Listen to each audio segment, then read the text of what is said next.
Um período de afastamento de 3 semanas da Justiça Eleitoral, ele usou para reflexões sobre a questão da cidade, a gestão pública e a participação popular em relação à nossa capacidade de enfrentarmos desafios e mudar a nossa rotina no dia a dia. Está conosco no estúdio da TV Câmara o vereador Fernando Mantovani, do PSDB. Algumas desses temas você comentou na tribuna. Toda vez que você se recolhe um pouco, por razões que sejam quais forem, você acaba criando uma oportunidade de pensar um pouco do lado de fora. Você fez isso? Exatamente, Nelson. Primeiro quero dizer que era uma alegria retornar aqui à TV Câmara, né? Poder bater esse papo com você, com os nossos telespectadores. A reflexão é sempre importante, né? Aliás, ela é fundamental para o homem. Agora, para o homem público, isso é muito importante, né? É o momento em que você consegue enxergar a cidade que você quer para os seus filhos, né? Para os seus netos, né? E a cidade dos meus sonhos, né? Eu espero viver numa cidade moderna, avançada, uma cidade de vanguarda, que coloca os bauruenses ombro a ombro com as melhores cidades do mundo. Então, na minha reflexão, eu sinto que isso é possível, né? E mergulhei profundamente em números, em boas práticas, em cidades que avançaram demais na qualidade de vida dos seus munícipes. Vou pegar algum desses temas para a gente refletir um pouco, que aproveitando para você transferir para eles essa questão do dia a dia. A habitação, por exemplo, você estava comentando com a gente um dado interessante sobre a dinâmica da demanda entre o poder público e o setor privado. Veja, isso é muito importante. E às vezes eu vejo que algumas pessoas têm certo preconceito que a cidade está crescendo, que as construtoras estão verticalizando e enxergam isso com um certo preconceito, que a cidade está crescendo. Veja, o efeito colateral do não crescimento é muito pior para o município. Há uma necessidade aqui na cidade de Bauru de cerca de 3 mil imóveis todo ano. Esses dados, Nelson, são oficiais. São de pessoas que estão casando e que estão procurando casa, apartamento, terreno. Então, se a indústria imobiliária não lança cerca de 3 mil unidades por ano aqui na cidade de Bauru, vai acontecer um desequilíbrio entre a oferta e a demanda. E o efeito colateral desse desequilíbrio é catastrófico para a cidade, né? Vocês vão ver o preço dos imóveis ficando num nível que faz com que Bauru perca a competição com os municípios vizinhos, né? É extremamente prejudicial para a gente. Então, o poder público tem que incentivar a indústria a imobiliária a entregar realmente esses imóveis, essas unidades, nessa faixa de 3 mil unidades por ano. Essas repercussões das questões do mercado, elas valem para outras áreas. Uma que você atuava muito, a gente conversou várias vezes sobre algumas questões aqui, é a mobilidade urbana. Olha, mobilidade urbana é um tema que me encanta. Eu sou apaixonado por estratégias inteligentes de urbanização das cidades, né? E estudando, tendo tempo para refletir, você pega as cidades que têm o melhor índice, a melhor qualidade de vida, por exemplo, Paris. Se você pegar o modelo de Paris, tem um cálculo que é feito de habitantes por quilômetro quadrado de metrô, não é? Um cálculo oficial, um cálculo muito bacana. Se Bauru tivesse metrô e a gente fosse usar o mesmo índice que o prefeito de Paris usa, né, para oferecer para as pessoas a possibilidade de andar rápido na cidade, para qualquer canto da cidade de Paris, Bauru necessitaria ter hoje 36 quilômetros de metrô, usando o mesmo coeficiente da cidade de Paris, que tem 400 e poucos quilômetros de metrô, né? Se você pegar a nossa população e dividir nesse cálculo, nós já teríamos que ter 36 quilômetros de metrô hoje instalado. Mas um dado mais importante, que me preocupa e preocupará as próximas gerações. Há um outro índice. Um índice que diz que cidades que as pessoas ficam mais de 45 minutos no trânsito, em congestionamentos, se passar de 45 minutos, o índice de divórcios daquela cidade aumenta sensivelmente. Então, veja que bacana que é para o gestor, para as pessoas que estudam isso, a busca por soluções, porque que cidade quer ver aumentado o seu número de divórcios? Nós queremos que os arranjos familiares sejam os arranjos familiares tradicionais, não é? Então nós temos que fazer tudo para evitar que as pessoas fiquem no trânsito, né? Seja alternativas como bicicleta, como motofaixa, faixa exclusiva para ônibus, ônibus de velocidade rápida, trens leves, né, como o VLT na nossa malha já. Ou seja, há que se pensar a cidade de um jeito para que ela fique mais moderna, como eu disse, ombro a ombro com as melhores cidades do mundo. Você foi a alguns encontros, a gente também conversou sobre algumas dessas questões entre as inúmeras possíveis no dia a dia, e a gente olha outros governos, porque o gestor comenta sobre a questão da lista das dificuldades, né? Mas você estava comentando com a gente que um dado interessante do prefeito que olhou, percebeu que a gestão pública não andaria na velocidade da imensa demanda e ele teve uma sacada. Teve uma sacada, na verdade, porque a reclamação número 1 do prefeito é falta de dinheiro. E a desculpa para não fazer as coisas é que não tem recurso. Isto é lugar comum, né? Agora, quando você pega alguém que quer fazer, ele não arruma uma desculpa, ele arruma uma solução. E o exemplo que nós vimos foi da cidade de Mumbai, que tem problemas gigantescos, né, de infraestrutura, de mobilidade urbana.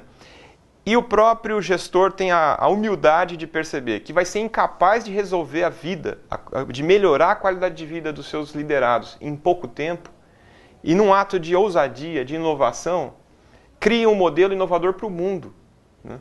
O modelo em que ele entrega uma área degradada inteira em concessão para a iniciativa privada, por um período de tempo de 30 anos, e diz para a iniciativa privada fazer o que ele deveria fazer, só que fazer rápido. Porque a iniciativa privada tem interesse financeiro que aquilo se desenvolva. Então, a iniciativa privada, organizada, vai até lá, põe tudo por conta própria, com capital próprio, infraestrutura, urbanização, verticalização, adensamento urbano, e leva o desenvolvimento para aquela região muito mais rápido do que o poder público faria. E em troca disso, Nelson, o IPTU fica para a iniciativa privada. Mas que IPTU que fica? Somente o IPTU que for agregado pelo desenvolvimento. O IPTU, por exemplo, se aquele bairro gerava 100 mil reais de IPTU, esses 100 mil reais continuam com o poder público. Só que aquele empreendedor conseguir valorar, conseguir colocar a mais... A diferença é que fica para a iniciativa privada. E nesse case, nessa prática de Mumbai, eles conseguiram triplicar o valor do IPTU.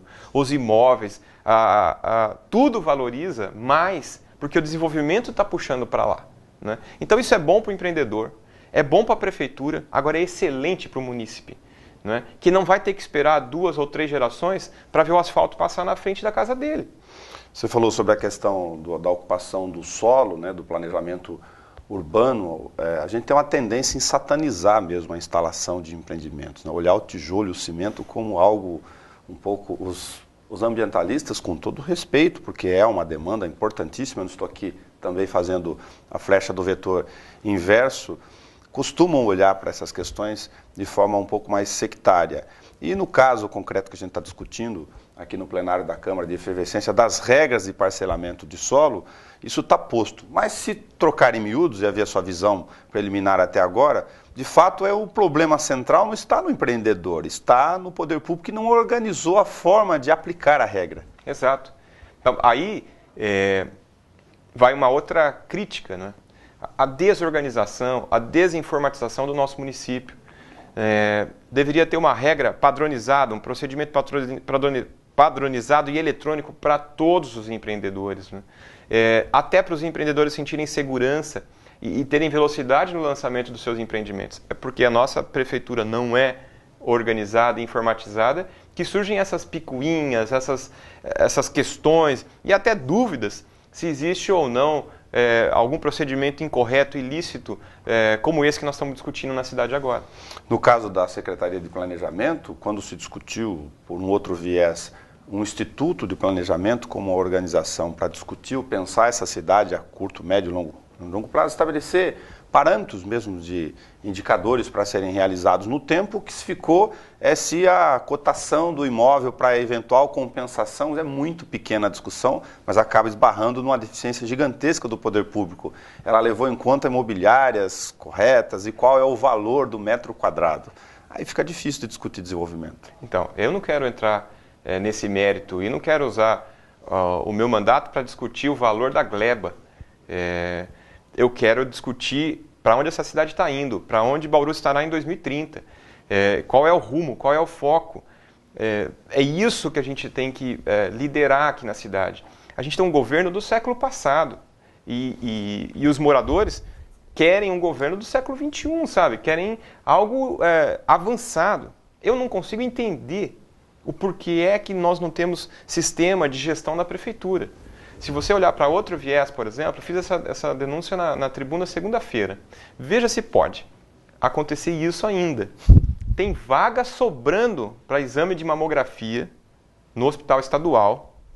E nessa outra ponta aqui, eu tenho as minhas munícipes com caroço no seio querendo fazer o exame e a prefeitura não consegue ligar os dois. Tem fila no posto de saúde e tem desse lado aqui no hospital estadual sobrando vagas. Nós fazemos mutirão de exame para usar o mamógrafo em outubro, porque está sobrando, tem meta para bater do uso do mamógrafo. Agora, as outras cidades conseguem preencher suas vagas. Por que as bauruenses não conseguem?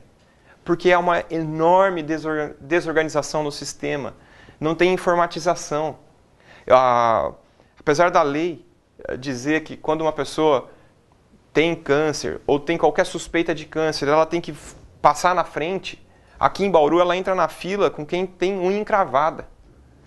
E uma mulher que tem qualquer percepção de que há um caroço, há um nódulo, ela entra em desespero, porque ela vai esperar 6, 7 meses para daí conseguir um encaminhamento. E nessa ponta aqui o Estado dizendo, eu tenho vaga, por favor, bauruenses, preencham essas vagas, para eu não precisar fazer mutirão. A gente faz o Outubro Rosa para discutir aquilo que é um pouco negro dentro do poder público, né? Que é essa ferramenta de gestão e capacidade de encaminhamento das pessoas para que elas sejam atendidas num horizonte tão importante como esse. E nós não estamos falando de um sistema que custa milhões, um sistema que faz agendamento, que coloca na fila mulheres, isso custa 5 mil reais, 4 mil reais, é um espirro para o poder público. Eu não consigo compreender, Nelson, foge a minha capacidade intelectual. Depois de 5 anos de governo, não ter um sistema informatizado na área de saúde. Né? Juro, eu não consigo entender. Olha que eu sou uma pessoa que tem muita paciência, benevolência, eu sou muito lianeiro no trato com o prefeito, com o secretário, mas eu juro que eu não consigo compreender por que é tudo feito à mão. A quem interessa tanta desorganização? Quem é que ganha com isso? De fazer as nossas mulheres sofrerem mais do que essa própria doença vai causar de sofrimento. Falando sobre esse sistema romano, talvez um pouco mais antigo ainda, onde quando apertava as contas de César, ele mandava os seus cobradores de impostos chicotearem o povo na aldeia ou praça pública e estabelecer castigos, não estou dizendo o sistema de arrecadação, nem está em discussão, que tem que ser 1 ano antes no sistema tributário nacional, a aplicação de eventual regra de mudança ou de alíquota ou de valor, aquela proposta original de estabelecer faixas. Nela tem um conceito a ser discutido, da questão de tornar mais justa essa distribuição do valor a ser cobrado do IPTU em função do lugar ou da capacidade ou do potencial do imóvel. Por outro lado, tem a questão econômica embutida, o prefeito não nega que precisa de recursos, segundo ele, para poder sustentar as despesas que estão crescendo. Então, veja como isso é arcaico, veja como isso é antigo. As minhas despesas estão aumentando e eu vou cobrar isso do munícipe. Eu vou enfiar a mão no bolso do munícipe e vou dizer, eu preciso de mais dinheiro seu. Isso é muito antigo, isso não é coisa de administrador, não é? Isso é amador. Como é que outras cidades estão fazendo? Né? Já tem prefeito que é capaz de emitir títulos para que investidores investam dinheiro no município, para resgatar, acreditando no tanto que aquele município vai se desenvolver. Bauru não. Bauru aumenta IPTU. Né? Bauru vai de um jeito muito arcaico, né? Tentar corrigir as distorções do poder público. É um momento em que a gente está discutindo como ser mais eficiente, como ser melhor gestor, e o que chega aqui na Câmara são pedidos do prefeito para criar mais cargos. Né? A criação de cargos na FUNPREV, eu hoje assinei na minha comissão a criação de um cargo de comunicação também na prefeitura, Ou seja, todo mundo falando em economia, em como fazer mais com menos, e a prefeitura pensa ao contrário. Como gastar mais? Como gastar mal? Tudo bem, porque o munícipe vai pagar a conta no final. Veja, eu não sei há quanto tempo esse sistema se mantém. Assim, a paciência do munícipe já está no limite. E a paciência dos representantes eleitos também já está no limite já desse modelo antigo. É importante que a prefeitura perceba assim, nós queremos que ela seja moderna, avançada, de vanguarda. Já há uma certa irritação com tamanho atraso, falta de vanguarda, falta de tecnologia. É tudo muito empírico. E aí, assim como é tudo muito empírico, tudo muito decidido de qualquer jeito. Foi uma decisão política meio que resolve tudo, né? Nós queremos que a prefeitura se organize mais e vamos cobrar incessantemente na tribuna essa modernização daqui para frente. É muito importante que a cidade perceba o quanto ela está atrasada, principalmente nos seus sistemas de gestão. Fernando, muito obrigado por você conversar conosco aqui e a gente trazer, através dessa sala, desse bate-papo, poder fazer com que as pessoas possam discutir um pouco mais os problemas que, afinal, afligem a todos. Eu agradeço, Nelson, a oportunidade. Aproveito para pedir para o povo de Bauru, assim como o Papa Francisco sempre pede para os seus fiéis que continuem rezando por ele, né?